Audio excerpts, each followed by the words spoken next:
बबुआ तुम ही लोग नहीं कर रहे, बताओ। ए सोचो, आप दो दो को चैप्टर अगर याद नहीं करोगे, एक ही हाली सब याद कर लोगे?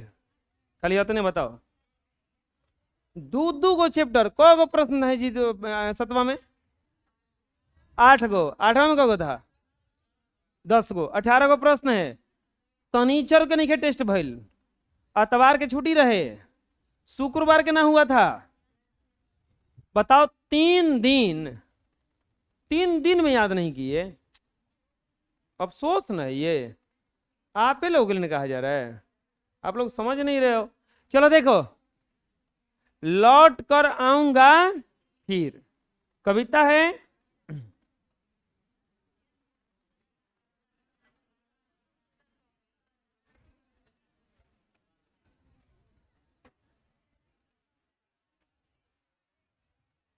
लेखक हैं इसके जीवनानंद दास।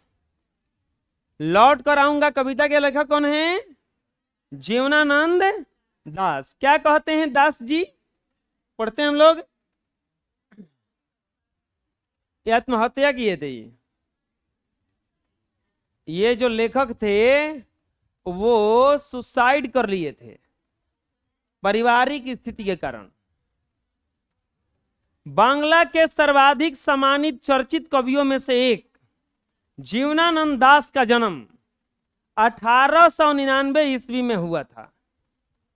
सीधा बेटा जी, किताब निकालो, किताब चेक करेगा आज।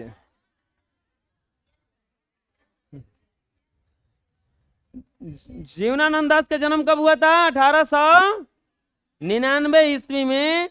रविंद्रनाथ के बाद बांग्ला साहित्य में आधुनिक काव्य आंदोलन को जिन लोगों ने योग्य नेतृत्व प्रदान किया, उनमें से सबसे अधिक प्रभावशाली और मौलिक कवि जीवनानंद दास ही हैं।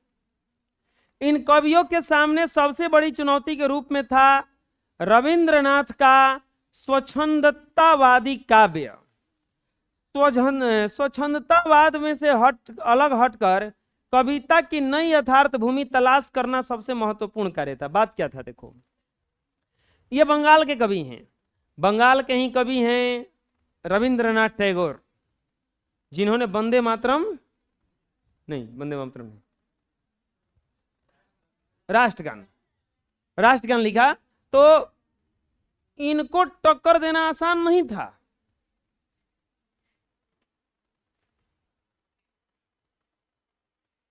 क्योंकि ऑलरेडी एक बढ़िया कवि वहां पे क्या था, चल रहा था। अब उनको उनसे बढ़िया लिखिएगा तब न जाकर के दूसरा कोई पढ़ेगा आपका। तो कह रहे कि वो सब कुछ लिख दिए थे, अब उनमें से कुछ ऐसा लिखना था कि उनको हम पार पा सकें। इस कार्य में अग्रणी भूमिका जीवनानंद दास की रही। ये कवि आए और उनसे भी अच्छा किए। इस कार्य में अग्रणी भूमिका इनकी रही। उन्होंने बंगाल के जीवन में रच बसकर उसकी जड़ों को पहचाना और अपनी कविता में स्वर दिया। उन्होंने भाषा, भाव और दृष्टिकोण में नई शैली, सोच और जीवन दृष्टि को प्रतिष्ठित।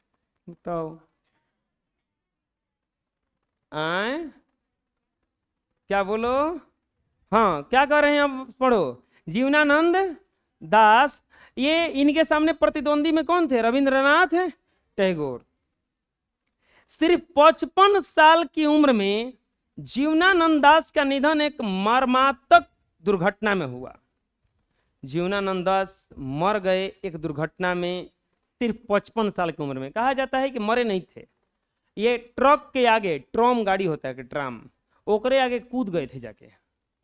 अब सोचो, ट्रक चल रहा है और तुम डायरेक्ट चक्का भी जाके कूद जाओ, उसमें ट्रक वाले की गलती है?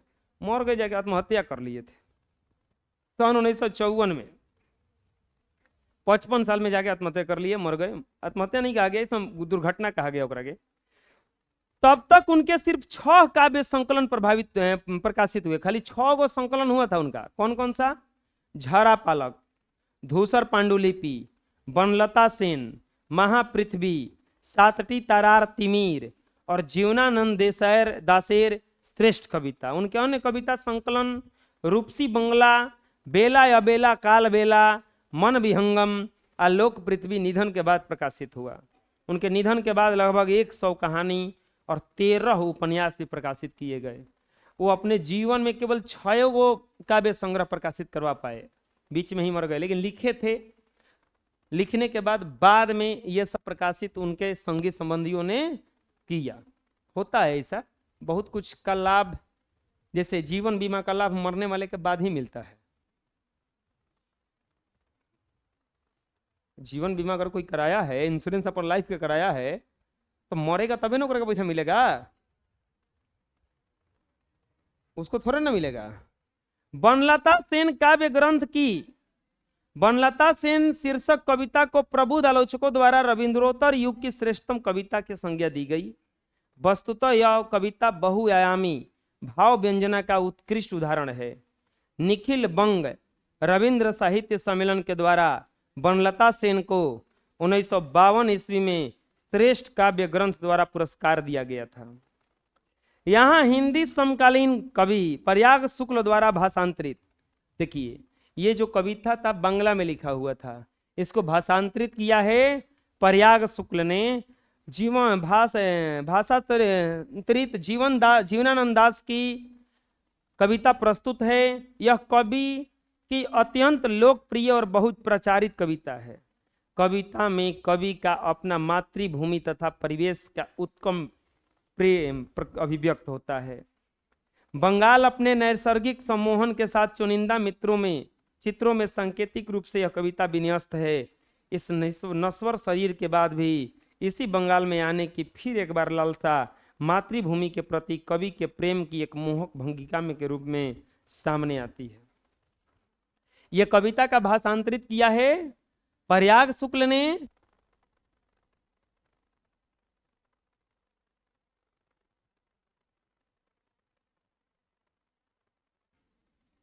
ने। और ये कविता जो है जीवनानंद दास की बढ़िया कविताओं में से एक है।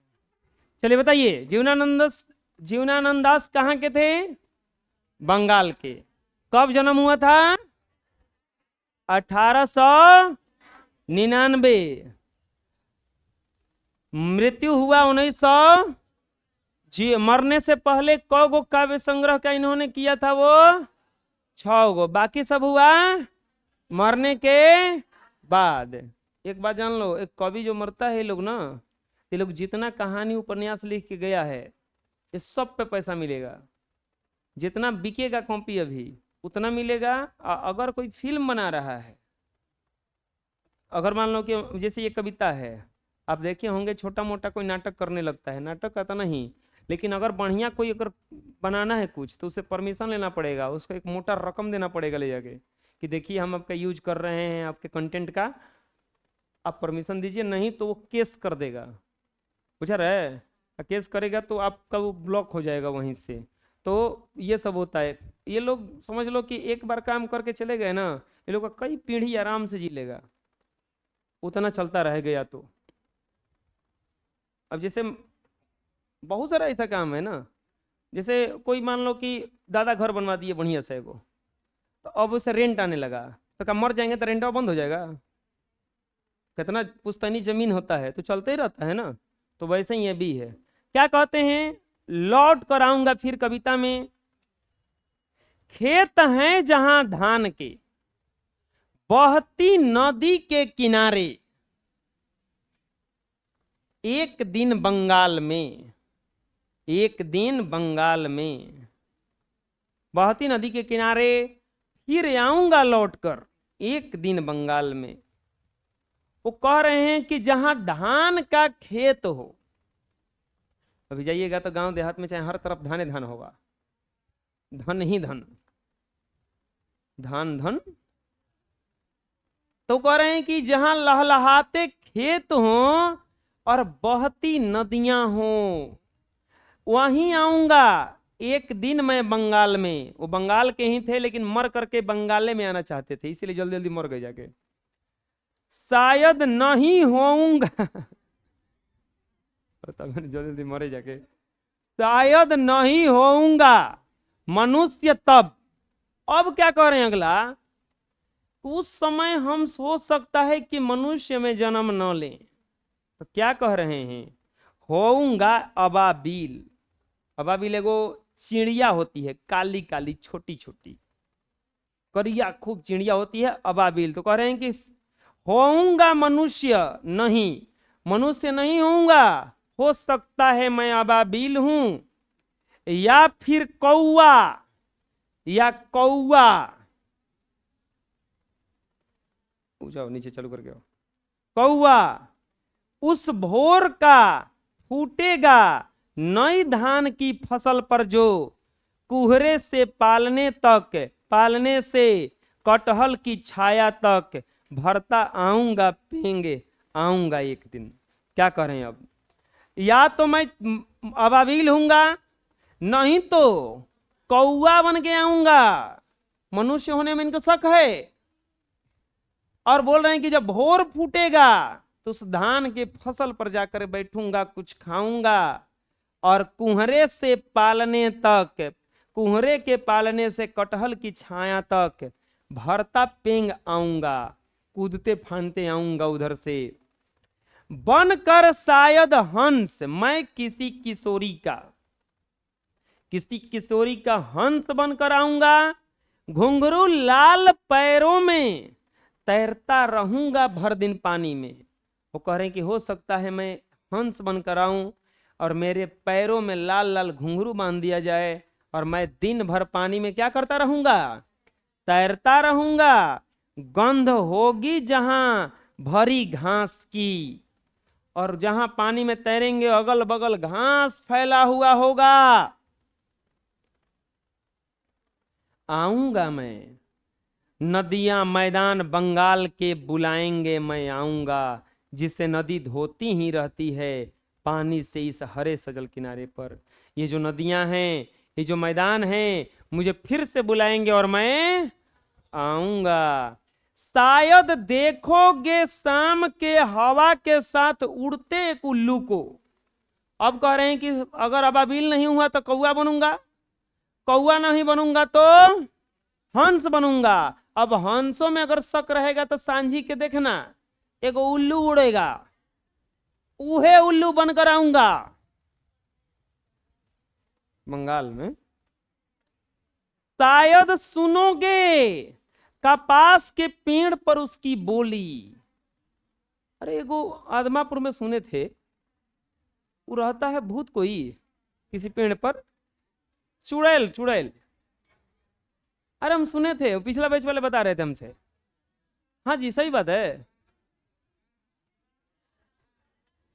कहाँ? वहां पेड़ पर किसी, नहीं नहीं आदमेपुर।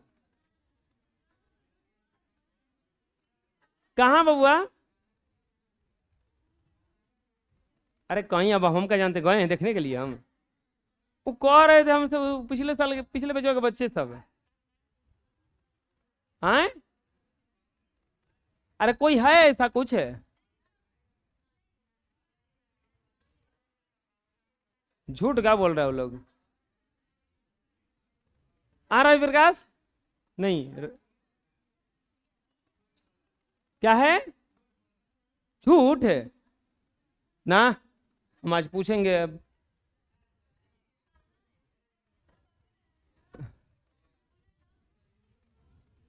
अरे वो कहता है ना, कह रहे थे उस समय, लड़की कह रही थी सब कि रात को ना इसे वो करने लगता है और दिन में कुछ नहीं करता है। तो लोग पंचायत सीरियल में कहा देख लिया है, भूता पेड़ होता उसमें ऐसा कुछ है ना जी? नहीं है तब भाग गया होगा तब। अरे वो लोग अभी एज होता है। भूत लोग देखो, इंसान इंसानियत दिखाते हैं, भूत लोग भूतानियत दिखाते हैं कुछ तो भूतानियत दिखाएगा जाएगा। हाँ, सुनोगे तुम उसकी बोली, भूत का नहीं, ये उल्लू का। वो कह रहे हैं कि शाम के हवा के साथ देखना, उड़ करेगा उल्लू आएगा, उल्लू है हम ही हैं, और उसका बोली तुम सुनोगे कपास के पेड़ पर। घासीली जमीन पर फेंकेगा मुट्ठी भर भर चावल, शायद कोई बच्चा उबले हुए। अगला कहते हैं कि हो सकता है मैं बच्चा बनकर आऊं और मुट्ठी भर भर के चावल फेंकेंगे हम चिड़िया को खाने के लिए। देखोगे रूपसा के गंदले पानी में नाव लिए जाते एक लड़के को। कहोगे कि देखोगे एक लड़के को तुम, रूपसा की गंदले पानी में कोई नाव चलाते हुए लड़के को। अगला क्या करें, लौटते होंगे रंगीन बादलों के बीच, सारस अंधेरों में होऊंगा मैं उन्हीं के बीच। देखना करें कि बादल जो हैं, बादलों में देखना एक दिन सारस बन के, हंस बन के उधर से लौट कर आऊंगा। कवि क्या कहना चाहता है देखो यहां से, अब ध्यान से देखोगे कविता बहुत रहस्य के साथ लिखा गया है। इसमें दिखाया गया है हम वहां पर आएंगे जहां धान हो, यानी कि खेत हरे भरे हों। कह रहे हैं कि धान की फसल पर हंस बनकर के किशोरी का, वो नाचता हुआ हंस। हंस कब नाचता है, जब चारों तरफ सुख संपत्ति रहता है, समृद्धि रहता है। तो सुख समृद्धि हो बंगाल में। अगला कह रहे हैं कि घास, यानी कि मैदान में हरे भरे घास हो, यानी कि बंजर नहीं हो, घास हो। नदियां हो, नदियां भरी पड़ी हो पानी से, ये सब समृद्धि का प्रतीक है। तुम उल्लू को देखोगे कपास के पौधों पर। अब कपास यहां पे जिक्र आया, कपास जो सूती वस्त्र बनता है वो कपास से बनता है। तो कपास का जहां पेड़ होगा उस पर मैं जाके बैठूंगा, यानी कि कपास का पेड़ भी बहुत ज्यादा होगा वहां पर। इतना ज्यादा चावल होगा कि चावल कोई फेंकेगा ले जाकर के जानवरों के लिए, चिड़िया के लिए। और अगला कह रहे हैं कि बच्चे जहां खेल रहे होंगे खुशी के मारे, उस बंगाल में मैं लौट कर आऊंगा। नहीं समझ में आया? इसका एक कहानी के माध्यम से हम समझा देते हैं कि एक लड़का था, एक आदमी था, वो दोनों आंख से अंधा था। एक उसके परिवार थे, एक पत्नी थी और इसके एक माँ थी, और वो बहुत गरीब था। एक दिन लइकवा क्या किया कि लइकवा को बात से भगवान जी प्रसन्न हो गए, बोले कि मांग कुछ, एगो कुछ ऐसा चीज मांग, कुछ भी एगो मांग ले। तो लइकवा बोला कि हमरा नहीं के बुझा, हम जाती घरे पूछ के आवे। पापा भी गइल, पापा कहलन कि बबुआ रे आंख मगी है, हमार आंख नहीं खे। मैया बोलस कि बबुआ रे हमने भी गरीब भैया, धन संपत्ति मंगी है। पत्नी बोल रही कि हमने के लइका फैका निकसन एगो संतान मंगी है। ल मांगे कर है एगो, डिमांड हो गई 3 गो। अब दिमाग एकर खराब, घूमत घूमत जात रहे। तो एगो साधु बेटा है, बोले कि का हुआ, तो सब दुख बताया। तो बोले कि देखो ऐसे मांगो। उ जाके मांगा कि हमार लइका बढ़िया महल में बैठ के सोना के कटोरी में जब खाना खाई तो हमार पापा देखी हन ओकरा के। तीनों लपेट दिया। लइका होगा महल में सोना के कटोरी में, थोड़े ना अगर आदमी खाता है, धनी मनी आदमी खाता है। अब पापा देखी हन आंख दे दो। तो वह कह रही कि हम आएंगे जहां धान होगा, आएंगे जहां पानी भरा रहेगा, आएंगे जहां हंस तैरेंगे, आएंगे जहां खेत पूरा धान से क्या होंगे, भरे रहेंगे, आएंगे जहां मैदान हरा भरा होगा, नदियां भरी होंगी, आएंगे जहां कपास के पेड़ पर भरा पड़ा होगा सब कुछ। उस बंगाल में हम लौट कर आएंगे।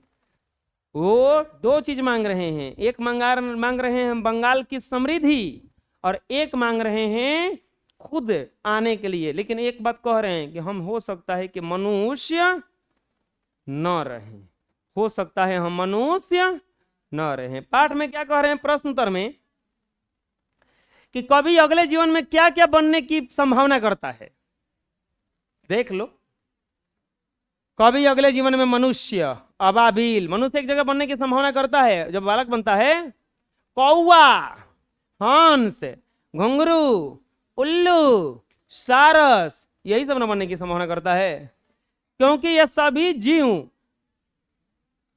गांव के जीवन के अंग हैं और कवि को गांव का जीवन पसंद है। वो स्कॉर्पियो और बोलेरो नहीं मांग रहा है, वो मांग रहा है गंदा पानी जिसमें नाव चलाएगा। वो मांग रहा है हरा भरा मैदान जहां पर जाकर खेलेगा। वो कवि को कैसा पसंद है? गांव का जीवन पसंद है। कभी अगले जन्मों में बंगाल में आने की क्या सिर्फ कवि की इच्छा है? कवि ऐसा क्यों चाहता है कि हम बंगाल में ही जन्म लें? कोई आपसे पूछे कि आप अगले जन्म में कहां जन्म लेना चाहते हैं,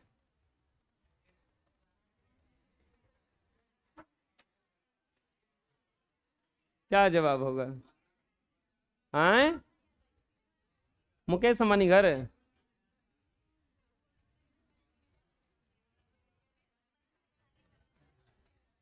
अगले जन्म में कहाँ जन्म लेना चाहते हो? पक्षी में? कौन सा पक्षी?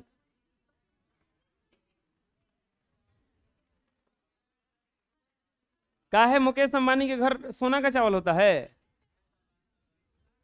आए, मुकेश अंबानी गरीब घर जन्म लेगा? ये कैसे? उसका धनवा तुम लोगों का छीन के? अरे उसका संपत्ति कैसे चला जाएगा ऐसे? वो तनकी है, ऐसे क्या कर रहे हैं? अगले जन्म में देखो, 100 भी जन्म लो, हम अपने घर में जन्म लेना चाहेंगे। बात समझ में आ रहा है?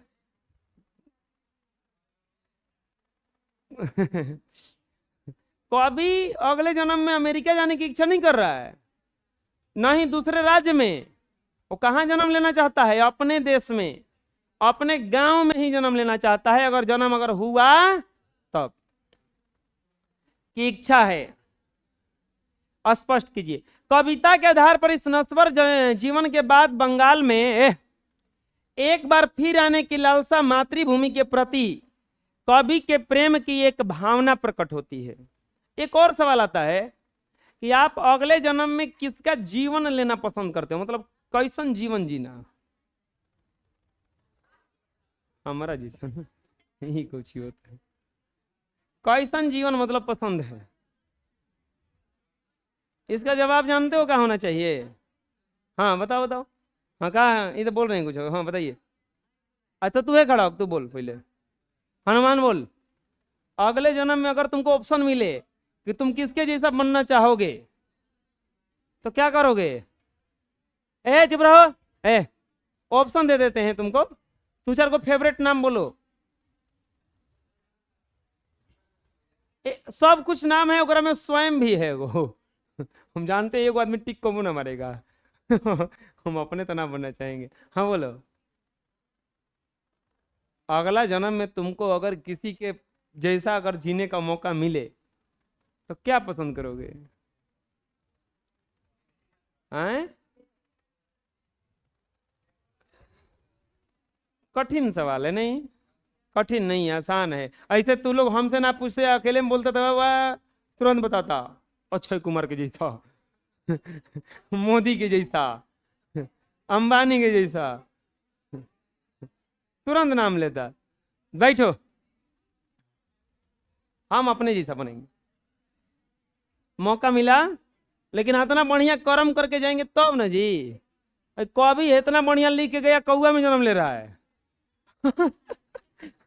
हम लोग क्या बनेंगे? पिलुआ फतिंगा? हाँ?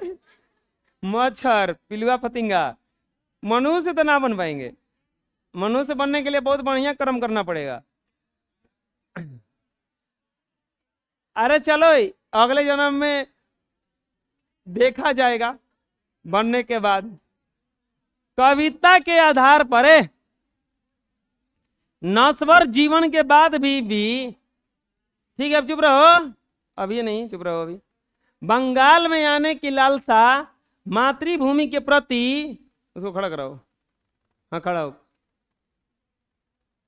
तू नहीं, तू बैठ, खड़ा हो, खड़े रहो। प्रेम की एक भावना प्रकट होती है जिससे स्पष्ट होता है कि कवि की इच्छा सिर्फ बंगाल में आने की है, क्योंकि बंगाल नैसर्गिक सौंदर्य साधनों से संपन्न प्रांत रहा है। बंगाल जो रहा है वो बहुत ही संपन्न प्रांत, संपन्न मतलब सुख संपन्न से भरा पड़ा रहा है। इसीलिए कवि की इच्छा कहाँ आने की है? केवल बंगाल में ही आने की है। कवि किसके बीच अंधेरों में होने की बात करता है? कवि किसी बच्चे, लड़के, उल्लू और सारस के बीच होने की बात करता है। आशा है कि कवि इन चीजों से बहुत प्रेम करता है। इसीलिए इनके बीच अंधेरे में छुपकर आने की बात करता है। कवि जो है, उल्लू जो देखे होंगे अंधेरा में आता है, सारस बादलों के बीच में आता है, तो कवि जो है इन्हीं के बीच होने की बात करता है। कविता की चित्रात्मकता पर विचार कीजिए, प्रकाश डालिए। कवि ग्रामीण बंगाल का चित्र प्रस्तुत करता है। ग्रामीण बंगाल में धान का खेत, नदियां, खेतों में भरा जल, हरे भरे खेत, पाल वाला नाव खेता बच्चा, बादलों से भरा आकाश, विभिन्न प्रकार के पशु पक्षी इत्यादि से बना रंगीन परिवेश का चित्र बनाता है। कवि क्या क्या चित्र बनाता है? पहले तो ग्रामीण बंगाल का चित्र बनाता है जहां धान का खेत हो, नदियां हो, खेतों में भरा जल, हरे भरे खेत, पाल वाला नाव खेता बच्चा, बादलों से भरा आकाश और विभिन्न प्रकार के पशु पक्षी इत्यादि से बना रंगीन परिवेश चित्रण करता है। यही सब ना बताता है कि ऐसा ऐसा होना चाहिए। कविता में आए बिंबों का सौंदर्य स्पष्ट कीजिए। बिंब मतलब तस्वीर क्या क्या कविता में पेश किए हैं कवि ने। कवि कृषि प्रधानता के लिए धान का खेत बताया है। कृषि की प्रधानता के लिए क्या बताया है? धान का खेत। बहती नदी का वर्णन किया है तो प्राकृतिक संपन्नता स्पष्ट करने के लिए अबाबिल। कौआ के माध्यम से सुबह का, किशोरी के माध्यम से संस्कृति का, उल्लू के माध्यम से अशिक्षित जनता का, नाव चलाते लड़के के माध्यम से कवियों का, सारस के माध्यम से देश प्रेम की उत्कट भावना को, बिंबों को इस प्रकार प्रस्तुत किया है कि कवि का मातृभूमि के प्रति अनन्य प्रेम स्वतः ही प्रकट हो जाता है। कवि कैसे कैसे बताना चाहा है? कृषि प्रधानता के लिए क्या रखे उन्होंने बताए हैं? धान का खेत। धान का खेत होगा तो कृषि प्रधानता यानी कि कृषि से भरा पड़ा होगा। बहती नदी प्राकृतिक संपदा, अबाबिल प्राकृतिक संपदा, जहां चिड़िया चुड़गुन रहते हैं तो वहां पर समझ लो कि कुछ खाने के लिए उनको मिल रहा है। गांव देहात में जाओगे गौरैया चिड़िया ढेर मिलेगी, शहर वहर में जहाँ मिलती है। अच्छा, बिलाई उलाई कहाँ मिलेगी ज्यादा? गांव में। शहर में उतना बिलाई कहाँ होगी? एगो तो होगी, वो भी उसको घुसने का जगह नहीं होगा कहीं से। हैं? 2-4-20 गो घर खाती एगो बिलाई होगी खाली, उसको वो भी खैला बिना कुपोषण का शिकार होगी।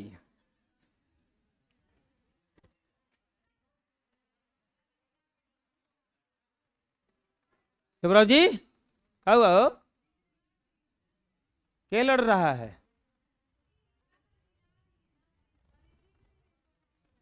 क्या लिख रहा है?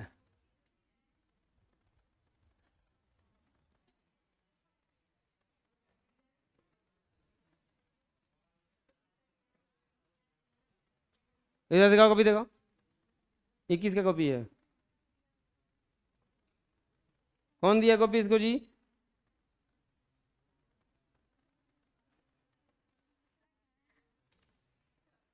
कौन दिया कॉपी? ये पढ़ा रहे हैं तो तू छाप रही है? क्या छाप रही है? थोड़ा सा काहे लिखेगी? कुल उतार लिया करी कि थोड़ा सा लिखे हैं? उतने लिखने में तुमको हिला दी हूँ? कॉपी से कैसे करेगी? तो थोड़ा सा लिखने में 2 मिनट लगभग किया होगा, 1 मिनट नहीं लगा उतने लिखने में।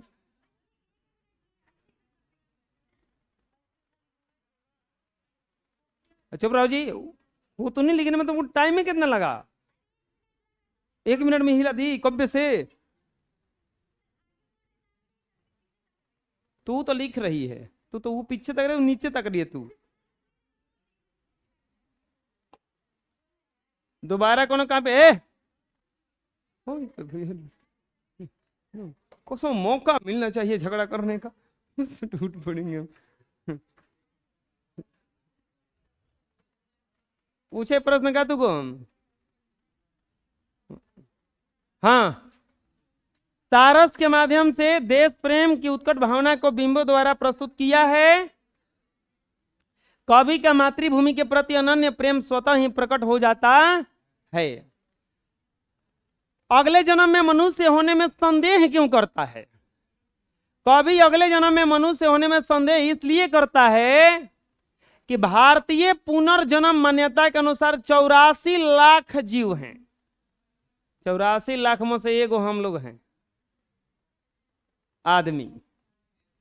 और मनुष्य का शरीर सबसे अंत में मिलता है। मतलब जैसे मरेंगे हम लोग तो फिर किनका में जन्म लेंगे और फिर 84 लाख में भटकते भटकते लास्ट में क्या बन जाएंगे? मनुष्य। अब लगता है कि अब हम लोग सीधे 10,010 में जन्म लेंगे। और 84 लाख जीव हैं जी। 10,010 में जन्म लेंगे तब ना फिर बनेंगे, अब फिर आएंगे भारत में। तब उस समय हो सकता है कि भारत नंबर 1 पे चल गया होगा ना, हो उस समय जीडीपी के मामले में। उस समय एकदम सबके घर में, जैसे अभी मोटरसाइकिल मिलता है, उस समय सबके घर में हो सकता है हेलीकॉप्टर मिलेगा। नहीं, एकदम सबके घर में हेलीकॉप्टर मिलेगा।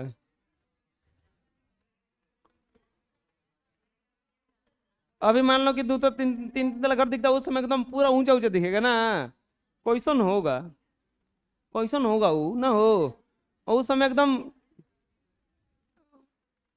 कैसन होगा, एकदम अजीब होगा ना। और उस समय वो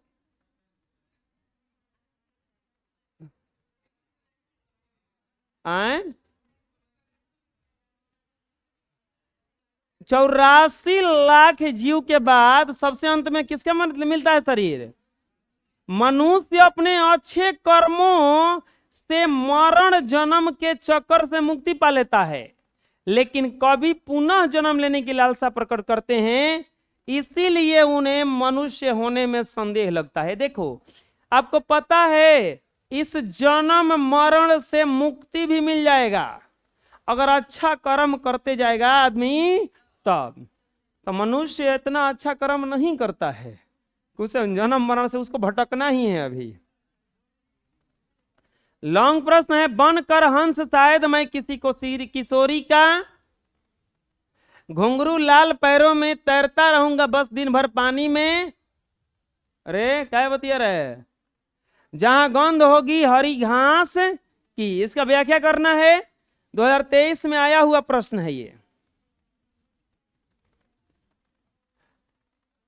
इसको लिखना है तो आसान से लिख देना। प्रस्तुत पंक्तियां बांग्ला के साहित्य कवि जीवनानंद दास द्वारा रचित लौट कराऊंगा फिर कविता से ली गई है। प्रस्तुत पंक्तियों के माध्यम से कवि अपनी मातृभूमि बंगाल पर बार बार जन्म लेने की इच्छा प्रकट करते हैं। यहाँ कवि बंगाल में एक दिन लौट कर आने की बात करता है। वह अगले जन्म में भी मातृभूमि बंगाल में ही जन्म लेने के विचार प्रकट करता है। वह हंस, किशोरी, घुंघरू और बिंब की शैली में अपने आप को उपस्थित करता है। वह कहता है कि जहाँ किशोरियां पैरों में घुंघरू बांधकर हंस के समान मधुर चाल में अपनी नाच से लोगों को आकर्षित करती हैं, वही स्वरूप मैं धारण करके आना चाहता हूँ। यहाँ तक कि बंगाल की नदियों में तैरने की अलग आनंद की अनुभूति मिलती है। यहाँ की क्यारियों में उगने वाली घास की गंध इतनी मनमोहक होती है कि जिसे बंगाल के लोग ही समझ पा सकते हैं। इस प्रकार कवि बंगाल की बहती नदी में दिन भर तैरते रहना चाहता है। कवि जो है बंगाल में आना चाहता है दोबारा। वो किसी किशोरी के पैरों में घुंघरू जैसा बंद करके और यहाँ का सौंदर्य का आनंद लेना चाहता है। वो नदियों में तैरने का आनंद लेना चाहता है, इसीलिए वो दोबारा कहाँ आना चाहता है? बंगाल में। चलो दोनों हटो तो, चल रहे हो किनारा हो, इसको भेजो।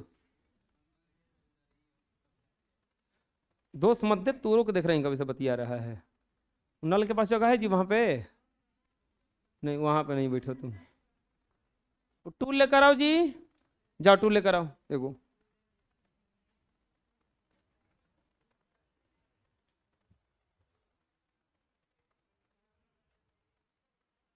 अगला प्रश्न देखो जी है, सप्रसंग व्याख्या करें। खेत है जहां धान के, वापस जाना तो वहां पर रख के जाना, ऐसे ऐसे मत फेंकना, टूल रखने के लिए ऐसे ही बैठे हैं। हाँ वही चीज लगाओ। हाँ बीच में एकदम रास्ता पर। हाँ वही बैठ, हो जाएगा तो कपार पर चढ़ के आएगा तोरा।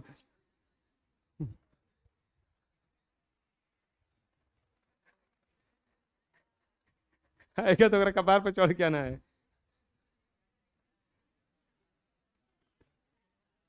फिर बतिया रहा है अभी, चुप रहो अब। हाँ तो सप्रसंग व्याख्या करें।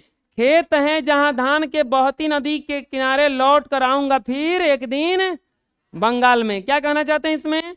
प्रस्तुत पंक्तियां हमारी हिंदी पाठ्य पुस्तक में लौट कर आऊंगा फिर शीर्षक कविता से उद्धत है। इस पंक्ति में पता चलता है कि कवि अगले जन्म में भी कहाँ आना चाहता है। प्रस्तुत पंक्तियों के माध्यम से कवि मातृभूमि के प्रति प्रेम दिखाई पड़ता है। बार बार आपको कह रहे हैं कि हम यही जन्म लेंगे, यही जन्म लेंगे, इसका मतलब आपको अपने जगह से क्या है, बिल्कुल ही प्रेम हो गया है, वहां से अच्छा लगता है। कवि ने बंगाल के प्राकृतिक सौंदर्य के साथ वहां खेतों में उगने वाले फसलों का मनमोहक चित्र खींचा है। कवि कहता है कि जिस बंगाल के खेतों में लहलहाती हुई धान की फसलें हैं, वहीं मैं फिर लौट कर आऊंगा जहां कलकल कर नदियां बहती अनायास ही लोगों को आकर्षित कर लेती है। वहां ही मैं जन्म लेना चाहता हूं। यहाँ स्पष्ट है कि कवि अपनी भावना को स्वच्छंद रूप से प्रदान कर रहा है। कवि जो है अपना भावना बता रहा है।